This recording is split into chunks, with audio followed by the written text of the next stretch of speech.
नमस्कार, अजय चतुर्वेदी। आगामी अप्रैल मई में होने वाले लोकसभा चुनाव के लिए जो साझा विपक्ष तैयार हुआ था इंडिया गठबंधन के नाम से, शुरुआती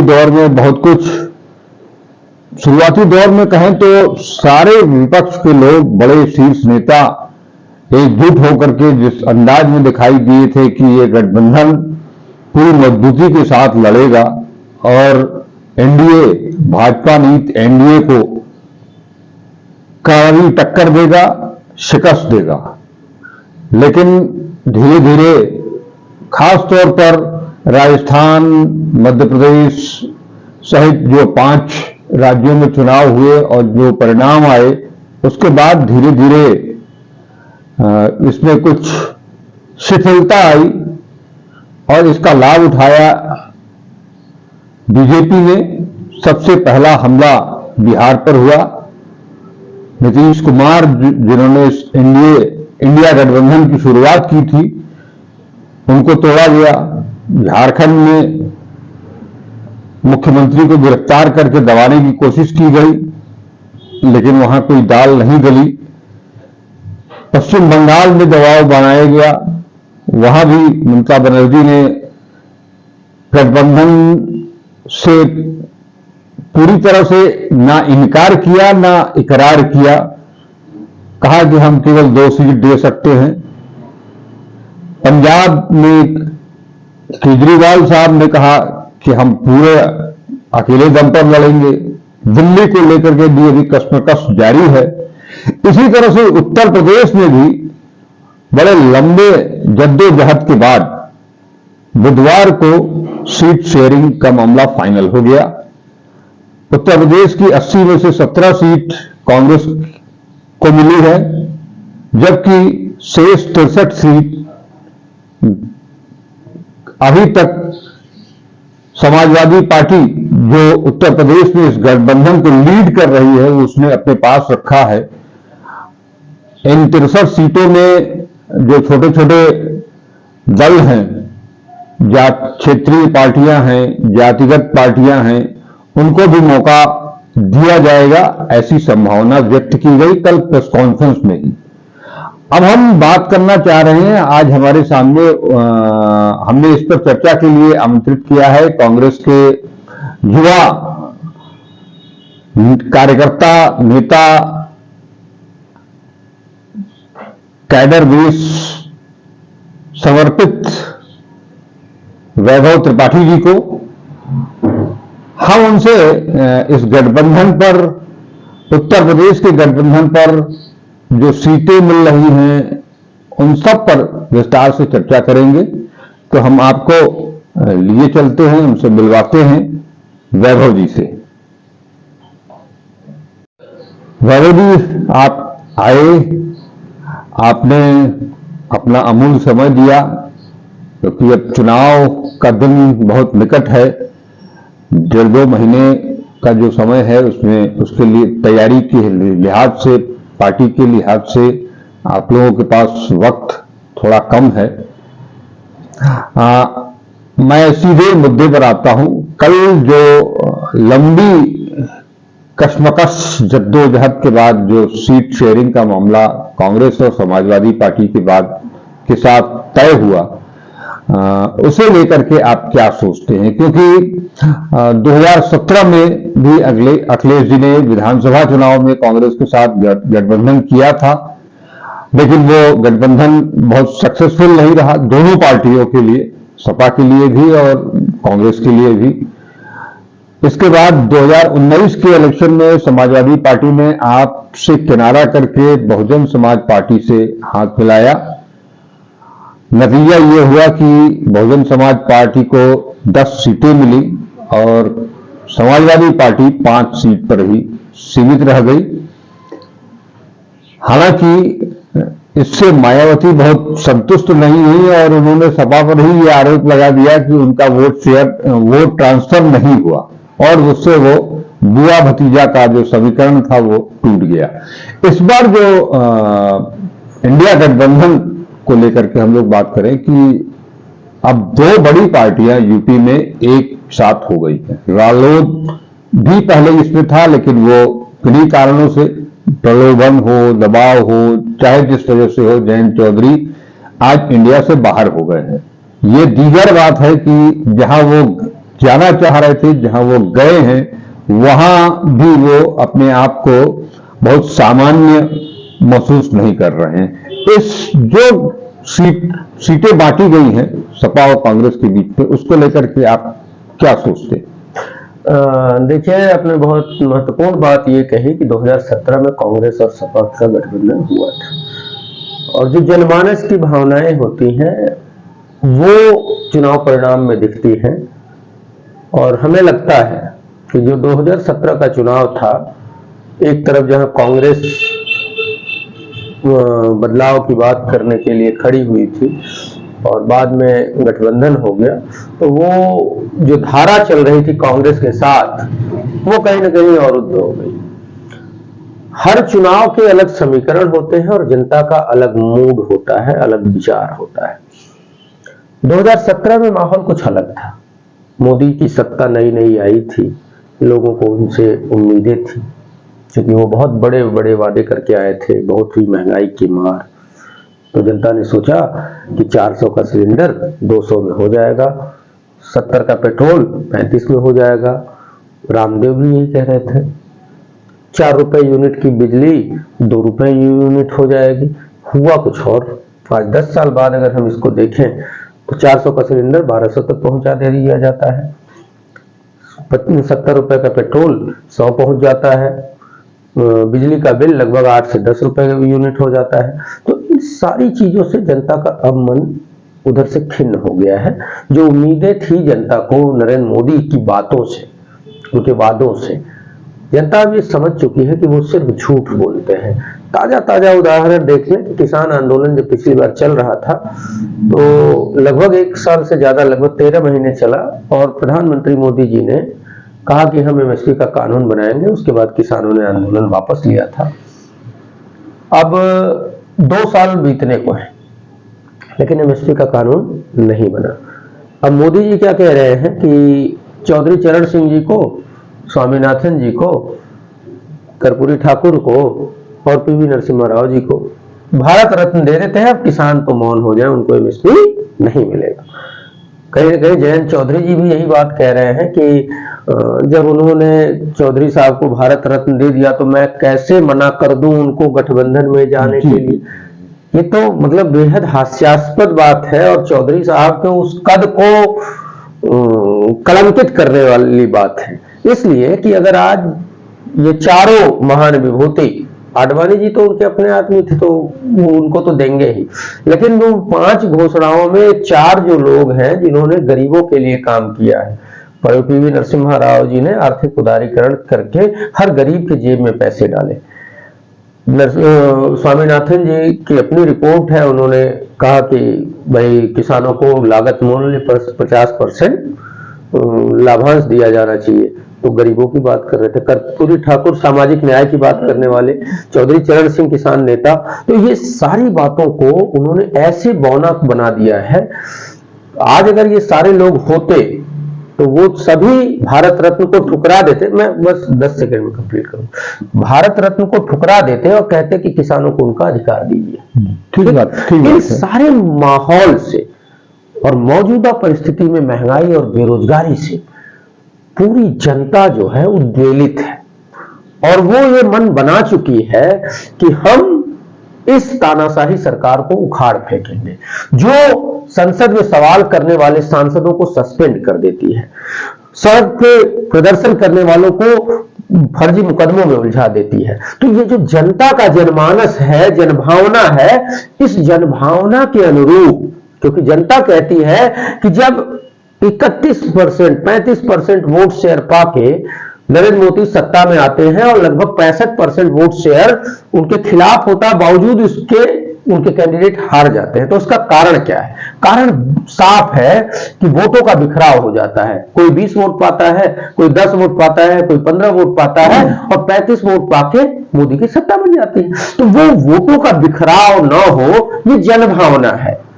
और जनभावना के अनुरूप ये जो गठबंधन पिछले वर्ष बना इंडिया, ये जनभावना के अनुरूप है, ये जनभावना का दर्पण है। तो जनभावना के अनुरूप, क्योंकि एनडीए के एक कैंडिडेट के सामने एक कैंडिडेट अगर लड़ेगा तो वोटों का बिखराव बहुत कम होगा, और जब वो कम होगा तो ये जो सरकार झूठे वादे करके आई, ये सरकार सत्ता से बाहर हो जाएगी। हम अगर उत्तर प्रदेश की ही बात करें तो 2017 में भी कांग्रेस और सपा एक साथ थे।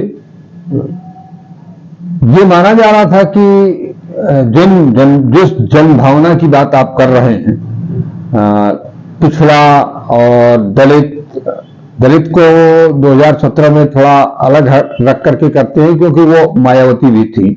तो पिछड़ा वर्ग और मुस्लिम समुदाय माने माइनॉरिटी जो थी, ये माना जा रहा था कि ये सपा का अपना वोट बैंक है और वो एक बड़ा वोट बैंक है। जब गठबंधन हो जाएगा तो उसके बाद इनको फायदा पहुंचेगा। लेकिन उस समय अखिलेश यादव सत्ता में भी थे, बावजूद इसके वो चीज दिखाई नहीं दी। भाजपा के जीत के कई कारण हैं, देखिए, ठीक है, बाकी कारणों पे नहीं जाते हैं क्योंकि हम आज गठबंधन की ही बात कर रहे हैं, तो बाकी कारण है उस पर अलग से चर्चा कर लेंगे। लेकिन जो आप बात कर रहे हैं 17 के चुनाव में, 17 में जो जनभावना थी वो आज नहीं है। आज जो जनभावना है वो 17 में नहीं बन पाई। यही कारण है कि जो वोटों का स्थानांतरण था, कांग्रेस का वोट सपा में और सपा का वोट कांग्रेस में, वो 2017 में नहीं हो पाया। देखिए, सबसे बड़ी चुनौती गठबंधन के साथ यही होती है कि एक पार्टी का वोट बैंक जो भी है वो दूसरे को किस तरह से ट्रांसफर हो। क्योंकि आपको याद होगा 2017 के बाद जो असफल प्रयोग रहा, 2019 में अखिलेश यादव ने मायावती जी के साथ गठबंधन किया और जिसका नतीजा ये रहा कि समाजवादी पार्टी को उसका उतना लाभ नहीं मिला जितना कि बहुजन समाज पार्टी को मिला। और इसके बाद आरोप मायावती ने लगाया कि सपा का वोट मुझको ट्रांसफर नहीं हुआ। देखिए, वो उन्होंने क्या आरोप लगाया मैं उस पर नहीं जाना चाहता, लेकिन ये दो गठबंधन की बात आपने कही, दोनों का जिक्र बहुत आवश्यक हो जाता है। उस समय राजनीतिक फैसला था दो दलों का गठबंधन का। वही चीज 2019 में हुई और अभी जो गठबंधन है वो जनभावना का गठबंधन है। जनता ये चाहती है कि आप लोग 2-4 कैंडिडेट अलग अलग लड़ाते हो, हम बिखर जाते हैं, और ये तानाशाह जो महंगाई बेरोजगारी के लिए जिम्मेदार है, ये सत्ता में बैठा है, ये कहता हम जीतते आ रहे हैं, अहंकार में है। तो जनता ये चाहती है कि गठबंधन का एक प्रत्याशी, एनडीए के एक प्रत्याशी और भाजपा के एक प्रत्याशी के सामने खड़ा हो। ये जनता की भावना है। उस भावना के बाद ये गठबंधन बना है। अब मैं उस पर आ जाता हूं कि जिस जनता की जनभावना की बात कर रहे हैं, आपका इशारा कहीं माइनॉरिटी की तरफ नहीं, मेरा सभी जनभावना जो है वो जनता की भावना है और पूरे देश की जनभावना है, जिसमें 400 के सिलेंडर को 1200 करके जो तानाशाह कहता है कि कोई महंगाई नहीं है, 45 वर्षों की बेरोजगारी जो चरम पे, आज तक इतनी बेरोजगारी नहीं थी, और तानाशाह कहता है कि कहीं बेरोजगारी नहीं है। चंद पूंजीपति अमीर, उनकी संपत्तियां कई गुना बढ़ जाती हैं। रामदेव अमीर होता जा रहा है और गरीब आदमी गरीब होता जा रहा है, और जो आर्थिक असमानता की खाई है वो बढ़ती जा रही है। तो ये सबके लिए है, ये माइनॉरिटी और मेजॉरिटी की बात बिल्कुल भी नहीं है। मैं ये कहना चाह रहा हूं कि जन भावना ये है कि एक के बदले एक लड़े और हम एकजुट होकर वोट। मैं ये बिल्कुल नहीं कहता कि 65% वोट एक जगह पड़ जाएगा, लेकिन जब एक के सामने एक घटक होगा, एक उम्मीदवार होगा, तो मैक्सिमम 50-55% तक बिखराव अगर नहीं हुआ, एक जगह वोट पड़ गया, तो बीजेपी के हर कैंडिडेट हारेंगे और बीजेपी 100 के नीचे भी आ सकती है। ये कोई बड़ी चीज नहीं है। अब मैं आ जाता हूं उस गठबंधन का, चूंकि बार बार आपने जिक्र किया, जो कांग्रेस और सपा का गठबंधन हुआ, तो मुझे यह लगता है कि उस तरीके से सपा और कांग्रेस के कार्यकर्ता आपस में एक दूसरे से नहीं मिल पाए और वोटों का ट्रांसफर नहीं करवा पाए। और जब वो गठबंधन असफल हुआ तो जनता के अंदर फिर से एक नई चेतना जागी कि अरे यार ये तो दिक्कत हो रही है, ये तो बड़ा गलत हो गया। तो 2019 के चुनाव में फिर वो जनता एकजुट होने की तरफ गई और उसमें भी ये देखा गया कि समाजवादी पार्टी का, ये मायावती जी का आरोप मिथ्या है, गलत है। मेरा जो आकलन है कि समाजवादी पार्टी का वोट मैक्सिमम ट्रांसफर हुआ बसपा को, और बसपा का नहीं हुआ। तो एक स्टेप जनता और आगे बढ़ गई कि कुछ हद तक बिखराव रुका, जिसका ये रहा कि 15 सीटें जो बसपा 0 पर थी वो 10 पे पहुंच गई और सपा 15 सीटें विपक्ष को मिल गई। तो 2014 से 19 में बीजेपी यूपी में कमजोर हुई, ये दिखा। अब अगले स्टेप में 2024 के गठबंधन में हमको ये दिख रहा है कि वो जनता अब ये कह रही है कि वो चाहे किसी भी दल का कैंडिडेट होगा, लेकिन हम एकजुट होकर अगर वोट करेंगे तभी हमारे बच्चों के भविष्य को हम सुरक्षित रख पाएंगे, महंगाई बेरोजगारी से मुक्ति पाएंगे, सामाजिक जो समरसता है वो बना रहेगा, लोकतंत्र सुरक्षित रहेगा। ये जनता समझ रही है। हालांकि जो 2017 की बात की जा रही है, मैं ये कहना चाहूंगा कि कांग्रेस और सपा के बीच में गठबंधन हुआ, लेकिन इन चुनाव के ठीक पहले हुआ। उसके कांग्रेस जिस तरह से 2017 के विधानसभा चुनाव में जाना चाह रही थी, उन्होंने नारा दिया था 27 साल यूपी बेहाल, और उस नारे पर राहुल गांधी लगातार पूरे उत्तर प्रदेश में घूम रहे थे, गांवों में जा रहे थे, गांव-गांव खेतों में खलिहानों में रुक रहे थे। वो एक किसान पत्र भी उनसे फॉर्म भी भरवाया जा रहा था कि उनकी क्या दिक्कतें हैं, क्या मांग पत्र है, वो इकट्ठा कराया जा रहा था।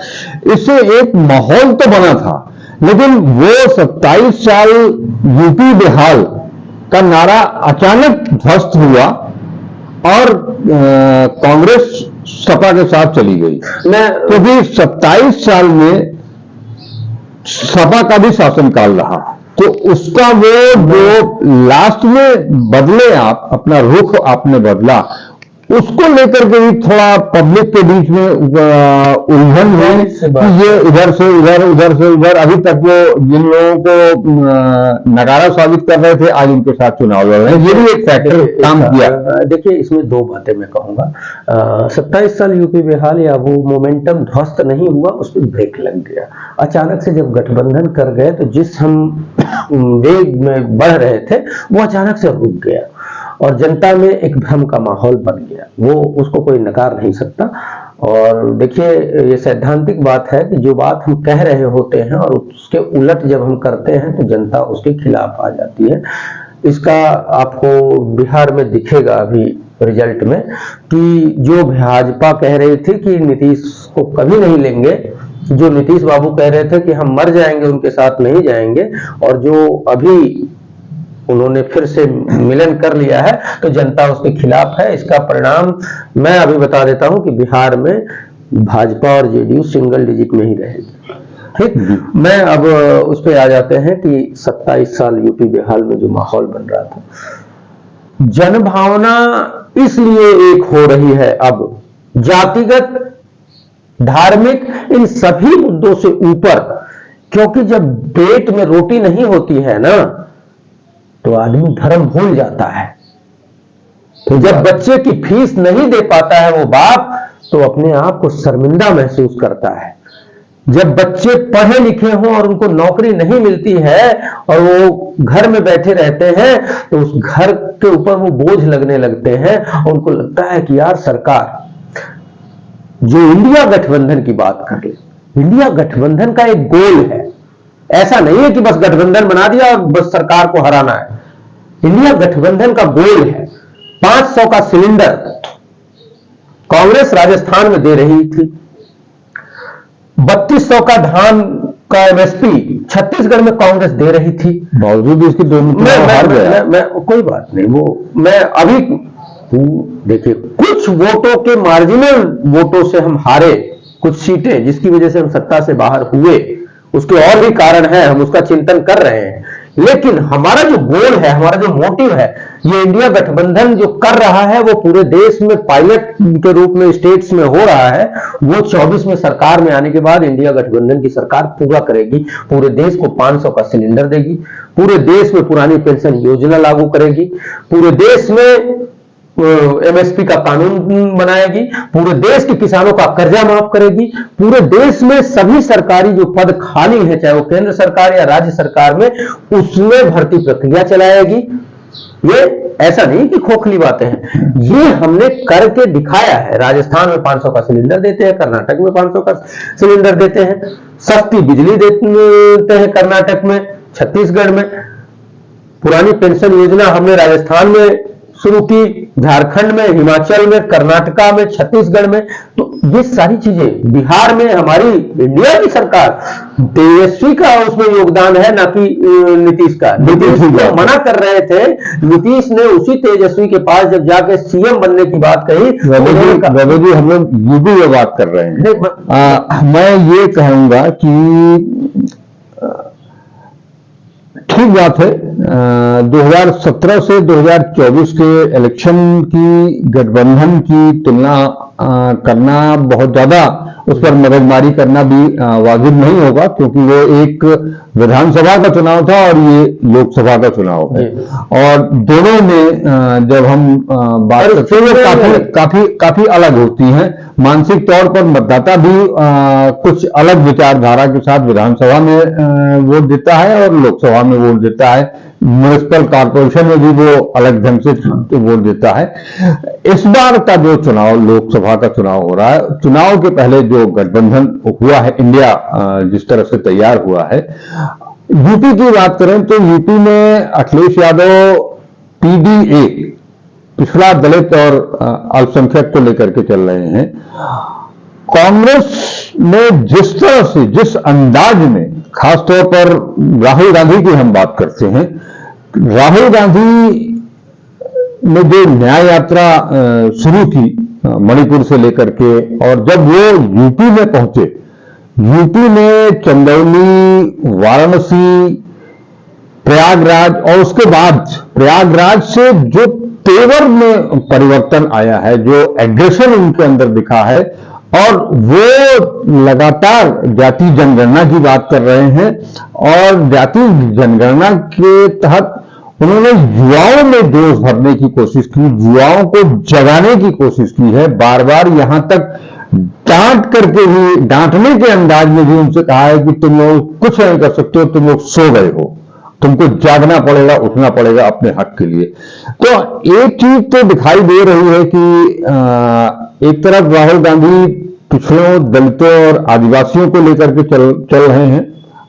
ऐसा नहीं है कि उनके दिमाग में बाकी चीजें नहीं है। उन्होंने ये भी कहा है कि आर्थिक मुद्दे पर की चर्चा करते हुए, बदहाली की बात करते हुए उन्होंने कहा है कि हम जो सवर्ण गरीब होंगे उनको भी, उनकी भी बात करना शुरू किया उन्होंने।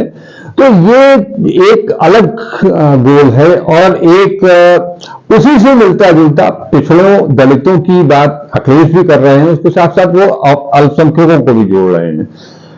एक नैरेटिव देखने में ऐसा लग रहा है कि पूरे देश में अब की बार आया है कि अल्पसंख्यक, जो कल तक थोड़ा सा भ्रमित होता था इलेक्शन के पहले, या आप कहिए कि उनको गुमराह कर दिया जाता था, इसके चलते वो मतों का विभाजन होता था। लेकिन इस बार आप भी क्या आपको लगता है इस बार की वो सारा कुछ जो अखिलेश और राहुल गांधी का जो समीकरण है, वो एकजुट होकर के आपको काफी कुछ लाभ हो? बिल्कुल बिल्कुल। देखिए, पिछड़ा दलित अल्पसंख्यक, पिछड़ा दलित आदिवासी, पिछड़ा दलित अगड़ा, ये सिर्फ इतना मत कहिए, हाँ, इसमें सब है। और जातीय जनगणना का ये बिल्कुल मतलब नहीं है कि हम किसी को काउंटर कर रहे हैं और किसी के लिए कुछ कर रहे हैं। जातीय जनगणना से वास्तविक स्थिति का ज्ञान होगा। मैं एक गरीब व्यक्ति की बात सुन रहा था, मुझे लगता है बहुत पढ़ा लिखा नहीं होगा। उसका दर्द ये था कि 5 किलो राशन मत दो, बच्चों को मुफ्त शिक्षा दे दो। वो अगर डॉक्टरेट करता है, क्लास 1 से पीएचडी तक, रिसर्च तक, उसको मुफ्त शिक्षा दे दोगे तो वो बड़ा बन जाएगा, अपने परिवार को एस्टैब्लिश कर लेगा। ये डिमांड है हर जाति के, हर उस गरीब का जो अपने बच्चे को पढ़ा नहीं पा रहा है, जो अपने लिए मजदूरी कर रहा है, अपना पढ़ नहीं पाया किसी कारणवश। उन चीजों के लिए सारे लोग एक हो रहे हैं। सवाल ये बड़ा हो रहा है कि मेरे बच्चे को फीस देने के लिए मेरे पास पैसे नहीं है, लेकिन मोदी सरकार और भाजपा के लोग कहते हैं राम मंदिर तो बन गया, तो हम राम मंदिर की बस बात करते रहें या किसी और मंदिर की, तो वो सारा उसमें पिछड़ा भी है, अगड़ा भी है, दलित भी है, अल्पसंख्यक भी है, आदिवासी भी है, हर व्यक्ति एक हो रहा है और सबका एक लक्ष्य है कि तानाशाही खत्म होनी चाहिए, लोकतंत्र बहाल होना चाहिए और सभी को बोलने का अधिकार होना चाहिए। सभी को। जो मौजूदा सरकार है वो ये चाहती है कि शिक्षा की फीस इतनी बढ़ती जा रही है, पिछले 4-5 सालों में बढ़ी है, शिक्षा इतनी महंगी हो जाए, नई एजुकेशन पॉलिसी भी इसी में आ गई, उसमें शिक्षा को महंगा करने के टूल दिखते हैं। शिक्षा जब महंगा होगा तो वो सिर्फ चंद अमीर लोगों के हाथ में रह जाएगा और गरीब आदमी पूरे सिस्टम से बाहर हो जाएगा। और कांग्रेस और इंडिया गठबंधन ये कह रही है कि सभी के लिए शिक्षा हो, सभी के लिए स्वास्थ्य हो, सभी के लिए रोजगार हो और सभी को समान अवसर मिले और सभी सत्ता के जिम्मेदारियों के लिए सत्ता से सवाल पूछ सके। वैभव जी, आप बनारस से लेकर के पूरे उत्तर प्रदेश में भी घूमे होंगे, कई जगह गए होंगे। हो सकता है कि न्याय यात्रा के साथ भी आप कुछ दूर गए होंगे। जिस अंदाज में राहुल गांधी ने अपने इस न्याय यात्रा में युवाओं को, दलितों को, पिछड़ों को, आदिवासियों को, या कहें कि इनके साथ साथ युवाओं को जो जोड़ने की कोशिश की है, जो उनको उनके हक की बात करके उनको जगाने की कोशिश की है, उसका कितना लाभ मिलता है? देखिए, बिल्कुल आपकी बात एकदम जायज है और एक पुरानी बात है, जिस ओर जवानी चलती है उस ओर जमाना नहीं, वो बात तो सही है। मैं जो बात कह रहा हूं, वो जो युवा जुड़ रहे हैं उनका अपना दर्द, मैंने देखा कि राहुल गांधी के साथ उसी गाड़ी पर युवाओं ने बैठ के अपनी बात माइक पे बोली। बिल्कुल सही। उन्होंने क्या कहा, 450 का फॉर्म है, पेपर लीक हो जाएगा, अब 60,000 की वैकेंसी पुलिस की, 65 लाख लोगों ने भरा, 450 मल्टीप्लाइड 65 लाख, वो देख लीजिए, और लीक हो जाएगा, वो नौकरी नहीं मिलेगी। तो वो युवा जो है वो बदहाल है, वो युवा अपने लिए रोजगार और संभावनाएं तलाश रहा है। इस महंगाई में उसकी पढ़ाई भी छूटती जा रही है। तो वो जो युवा को जोड़ने का है, वो किसी जाति धर्म का हो, वो जाति धर्म से ऊपर एक युवाओं की जाति है। वो युवा खड़ा हो रहा है, इसलिए कि जब कांग्रेस की सरकारें होती थी तो 40 रुपए 25 रुपए का फॉर्म होता था नौकरियों का, आज 450 500 1000 तक फॉर्म है। तो वो बात है वैभव जी, मैं ये कह रहा हूं कि आज मैं ये जानना चाह रहा हूं कि राहुल गांधी या गांधी परिवार का कोई भी सदस्य जब भी किसी भी चुनाव में अपनी रैली करता था तो उसमें भी युवा जुटते थे, उसमें भी भीड़ उमड़ती थी, लेकिन वो भीड़ जो होती थी वो वोट में कन्वर्ट नहीं हो पा रही थी। क्या आपको इस बार ये लगता है कि वो जो भीड़ उमड़ रही है वो वोट में कन्वर्ट होगी, बूथ तक जाएगी? बैलेट ईवीएम हो, बैलेट पेपर हो, जो कुछ भी हो, वहां आपके इंडिया के लिए, कांग्रेस के लिए वोट करेगी? बिल्कुल करेगी। वो उसके कारण मैं बता रहा हूं। वो कारण ये है कि पहले जो रैली होती थी, रैली में 1 to 1 कनेक्ट कम होता था। आज जो राहुल गांधी ने पहले भारत जोड़ो यात्रा की और अब भारत जोड़ो न्याय यात्रा कर रहे हैं, उसमें पब्लिक से डायरेक्ट कनेक्ट हो रहा है और सबसे मिल रहे हैं, 1 to 1 बॉन्डिंग हो रही है। और उन्हीं के बीच, उस युवा के बीच, उस गरीब के बीच का व्यक्ति खड़ा हो रहा है, वो अपनी बात कह रहा है। अभी किसानों से मिलने, किसान आंदोलन से जुड़े लोगों से मिलने राहुल गांधी न्याय यात्रा छोड़कर गए, तो उन्होंने कहा कि साहब ऐसा है कि अगर हम 80-90 की बात करें तो 1.5 रुपए 2 रुपए धान की कीमत होती थी और डीजल 2.25 रुपए लीटर होता था, 1000 रुपए सोना होता था। तो किसान की जो कैपेसिटी थी वो बाइंग कैपेसिटी बहुत अच्छी थी। तो अगर हमको एमएसपी का कानून दे दिया जाए, स्वामीनाथन आयोग की रिपोर्ट कितना लागू हो सकती है उसको लागू कर दिया जाए, तो किसान की बाइंग कैपेसिटी बढ़ जाएगी। इन बातों को किसान जब डायरेक्ट राहुल गांधी से कहता है, और राहुल गांधी ने कहा कि हम एमएसपी का कानून देंगे, तो उस किसान में और राहुल गांधी और कांग्रेस और इंडिया गठबंधन वो बॉन्डिंग बहुत मजबूत होती है, क्योंकि वो लोग समझते हैं कि राहुल गांधी जो कहता है वो जरूर करता है। मोदी के लिए उल्टी बात है, मोदी की गारंटी मतलब मोदी जरूर झूठ बोल रहे हैं।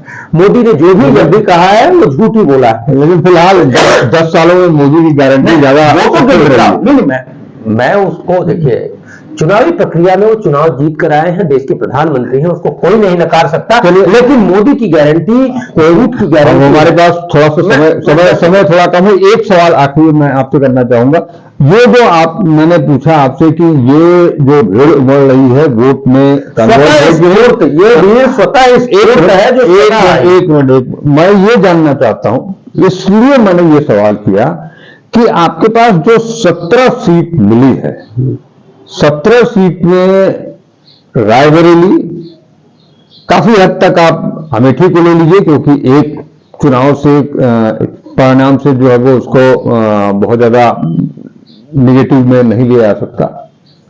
रायबरेली, अमेठी, कानपुर, गाजियाबाद, काफी हद तक गाजियाबाद पिछले चुनाव में भी आप चाहे 2014 की बात करें या 19 की बात करें तो दूसरे तीसरे नंबर पर आप रहे हैं, इससे ज्यादा। लेकिन इसके अलावा जो सीटें आपके पास आ रही हैं, उन सीटों पर आपके पास क्या जिताऊ उम्मीदवार हैं?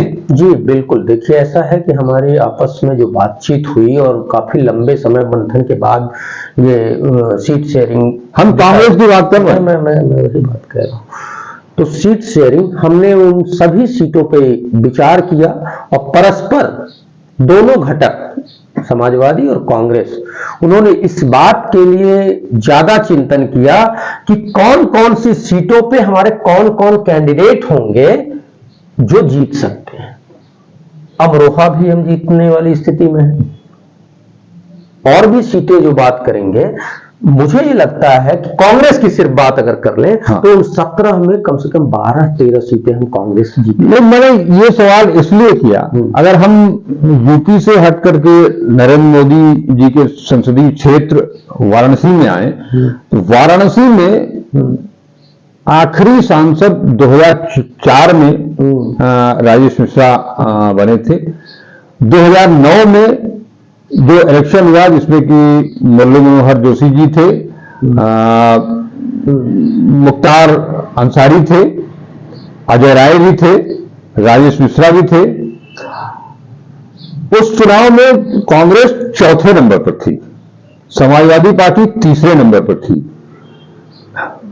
2014 की बात करें, 2014 में आप तीसरे नंबर पर थे, दूसरे नरेंद्र मोदी चुनाव जीते, उनके दूसरे नंबर पर निकटतम प्रतिद्वंदी उनके अरविंद केजरीवाल रहे, अजय राय जी तीसरे नंबर पर थे।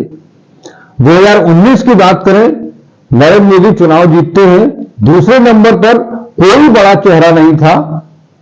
समाजवादी पार्टी ने आप जिस महिला को अपना मेयर का चुनाव लड़ाते हैं, वो आपके लिए मेयर के चुनाव में 1 लाख से ज्यादा वोट पाती हैं, वो शिफ्ट कर जाती हैं समाजवादी पार्टी में। समाजवादी पार्टी उनको टिकट देती है मोदी के खिलाफ और वो दूसरे नंबर पर आती है, अजय राय फिर तीसरे नंबर पर आ जाते हैं।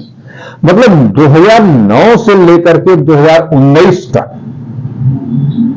आप तीसरे चौथे नंबर के पर आप कांग्रेस हैं, उस बावजूद इसके ये सीट आपको मिली है। नहीं, देखिए मैं ये कहना चाह रहा हूं कि जो आपने 2004 से 19 तक का इतिहास बताया, उन सब में एक चीज तो कॉमन थी कि वोटों का बिखराव हुआ। 9 में मुख्तार अंसारी साहब आ गए, वोटों का बिखराव का कारण हुआ। सपा अलग लड़ी, बसपा अलग लड़ी। 2014 की परिस्थितियां भी वो थी, केजरीवाल एक नए कंटेनर के रूप में आ गए। वैसे ही तो वोटों का बिखराव हर सेगमेंट में दिखा। इस बार वो वोटों का बिखराव रुकेगा और मैं ये कहता हूं कि इसी बनारस की सीट में जब वोटों का बिखराव रुकेगा तो प्रधानमंत्री मोदी के लिए एक बड़ी चुनौती खड़ी होगी। और प्रधानमंत्री मोदी जी, मैं तो ये कहता हूं कहीं ऐसा ना हो कि प्रधानमंत्री मोदी जी यहां से सुरक्षित सीट की तरफ पलायन कर जाए। मुझे ऐसा लगता नहीं है कि मोदी जी यहां से कहीं जाएंगे, क्योंकि मैंने संभावनाओं की बात की। आप राजनीतिक व्यक्ति हैं। नरेंद्र मोदी जैसा जो कैंडिडेचर है वो अगर चुनाव के वक्त अपनी पुरानी सीट को छोड़ करके कहीं भी जाएगा, अगर तो वहां से हटने की कोशिश भी करेगा तो इसका इम्पैक्ट पूरे देश में चला जाएगा। वो ऐसी गलती कभी नहीं होने वाली। चलिए वो गलती ना हो।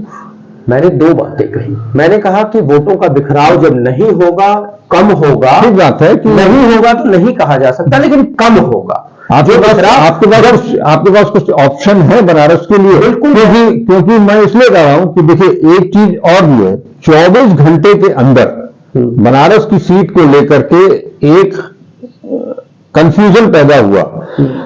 कल गठबंधन होने के ठीक एक दिन पहले बनारस से समाजवादी पार्टी ने सुरेंद्र पटेल जी, जो कई बार के मंत्री भी रहे हैं, विधायक भी रहे हैं, उनके नाम की घोषणा की। अगले दिन गठबंधन हो गया और कहा कि वो जो सीटें समाजवादी पार्टी ने घोषित कर दी थी उसको वापस ले लिया जाएगा, जो कांग्रेस के कोटे में गई हैं। ठीक बात है, सुरेंद्र पटेल जी बहुत सुलझे हुए आदमी हैं। समाजवादी पार्टी अपने आलाकमान के निर्देशों का पालन करेगी। कोई भी पार्टी होगी तो वो अपने आलाकमान के निर्देशों का पालन करेगी। लेकिन क्या ऐसा नहीं लगता है कि आखिर कोई कैंडिडेट हो, पार्टी का आदमी हो, लेकिन है तो इंसान, कुछ तो उसके मन में भी जाएगा कि हमको उम्मीदवार बनाया जा रहा था और अचानक से कांग्रेस ने। ये मैं इसलिए कह रहा हूं कि इसी बनारस में जब कैंटोनमेंट क्षेत्र में, जब 2017 की बात आप कर रहे हैं, तो कैंटोनमेंट में आप जब अनिल श्रीवास्तव को टिकट दिए आखिरी मौके पर, उधर रिजू श्रीवास्तव तैयारी में थी पूरी, और 2 दिन तक वो पहुंची भी नहीं। नामांकन पर्चा जो वापस लेना था वो भी लेने के लिए बहुत देर से पहुंची और मीडिया के सामने वो रो पड़ी थी। मैं मानता हूं कि सुरेंद्र पटेल उस तरह का कैंडिडेट नहीं है, बावजूद इसके 1%, 0.901% कुछ तो होगा, दिल में कहीं तो जाएगा। देखिए ऐसा है कि जाहिर सी बात है, अगर किसी का टिकट घोषित हो और उसके बाद वो बदला जाए तो कुछ भावना है, हर व्यक्ति को के अंदर कुछ न कुछ बातें होती हैं। लेकिन निर्भर इस पे करता है कि क्या मुझे टिकट मिलना ज्यादा बड़ी बात है या मजबूत चुनौती विपक्षी को देना वो ज्यादा बड़ी बात है। जनभावना के अनुरूप हमको एकजुट होना ज्यादा बड़ी बात है। तो मुझे लगता है सुरेंद्र पटेल जी सुलझे हुए नेता है और जनभावना को वो समझते हैं। ठीक बात है। और बड़ी बात ये है, आपने जो बात कही कि वो लास्ट मोमेंट पे सीट छोड़ने का जोखिम तो नहीं उठाएंगे, तो मैंने उसके साथ एक बात और कही थी कि जब वोटों का बिखराव कम होगा तो प्रधानमंत्री मोदी जी के लिए चुनौतियां बड़ी होंगी, और जब चुनौतियां बड़ी होंगी तो आप देखेंगे कि बनारस के साथ पूर्वांचल के बहुत सारी सीटों पे इसका असर देखने को आपको मिलेगा। चलिए, बहुत बढ़िया रहा हम लोग की बातचीत। आप हमारे पास आए, हमारे दर्शकों से जुड़े, उनको बहुत सारे इक्वेशंस के बारे में आपने जानकारी दी, इसके लिए आपका बहुत बहुत शुक्रिया। इस आपाधापी के माहौल में आपने अपना समय निकाला। दर्शकों से मैं अपील करना चाहूंगा कि आप लगातार हमारे साथ बने रहें। मैं इस तरह की चर्चा को लेकर के आपके सामने उपस्थित होता रहूंगा। आपको वीडियो अच्छा लगे तो उसे लाइक करें, शेयर करें, अपने विचार जरूर व्यक्त करें, और अगर अब तक आपने चैनल को सब्सक्राइब नहीं किया है, चैनल मतलब अजय चतुर्वेदी 842 को आपने सब्सक्राइब नहीं किया है तो इसे सब्सक्राइब करें। हम फिर मिलेंगे, मिलते रहेंगे। नमस्कार, अजय चतुर्वेदी।